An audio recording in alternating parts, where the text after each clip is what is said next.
So hello guys, welcome to my channel. তো আমি আজকে এসে পড়েছি আমার নিউ ব্লগ নিয়ে।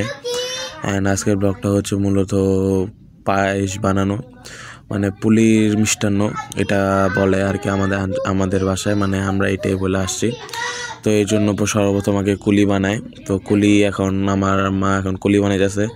তো এটা কুলি বানানোর মেশিন, এবং এই মেশিনটা কিনে আনছিল অনেক আগেই।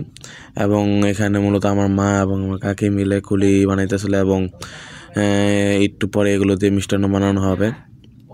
তো এখানে অনেকগুলো কুলি বানানো হয়েছে, দেখতেই পাচ্ছেন যে কতগুলো কুলি আছে, এবং প্রায় গুনার পর আমরা দেখি যে 84টা কুলি আছে। সো কুলি যখন বানাইতেছে, তো আমি তো বানাবো না, এটা তো হইতেই পারে না। সো আমিও একটু বানাই নিলাম।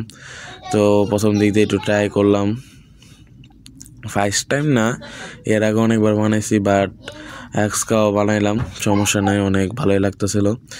দেন এখন পিঠা বানানোর জন্য প্রথমে আটার গুলিটাকে মেশিনে দিয়া এটাকে পাতলা করে নিলাম, মানে রুটির মতো করে নিলাম। অ্যান্ড এটার পরেই মূলত আমি এটার উপরে নারকেলের যে ইটা করছিল, নারকেল কোরানোটা, সে নারকেল কোরানোটাও দিয়ে দিলাম।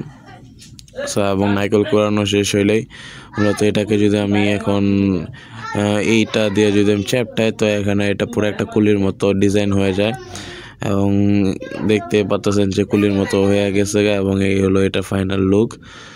সো দেখতে তো খারাপ হয় নাই, এখন খেয়া দেখতে লাগবো কেমন লাগে। এখন দেখতে পাচ্ছেন যে পিঠাগুলোকে দুধের মধ্যে ঢালা হবে, তো দুধটাকে উতরানো হইতেছে। যদি দুধটা পুরাটা উতরায় যায়, দেন এই পিঠাগুলো দুধের উপরে ঢালা হবে।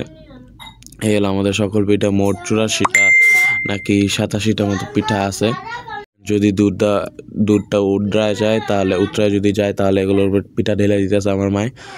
দেখতে পাচ্ছেন যে দুধ উতরায় গেছে। এখন পিঠাগুলো আস্তে আস্তে একের পর এক এখানে ঢেলে দেওয়া হবে, এবং তার সাথে তারপর যদি এটা ভালো করে উতরানো হয়, দেন এগুলোর উপরে গুড় দেওয়া হবে, খেজুরের গুড় যেটা। এখন প্রায় দেখতে পাচ্ছেন যে এই ছোট পিঠাটা আমার ভাই বানিয়েছিল, প্রায় শেষের দিকে আছে পিঠার। এবং এগুলো দেওয়ার পরেই মূলত আমাদের সকল কাজ শেষ। দেন এগুলোকে ভালো করে উতরানো হবে, উতরানোর পরই আমার মা এগুলো নামিয়ে দেবো। দেন এগুলোর উপরে খেজুরের রস মিশানো হবে। তো এখন সব হয়ে গেছে গা। তো লাস্টে দিয়ে এখন আমার মা এটার উপরে খেজুরের রস মিশাইতেছে। মূলত আগে এটা পুরো একটা খেজুরের ছিল, পাথর মানে চাকা ছিল।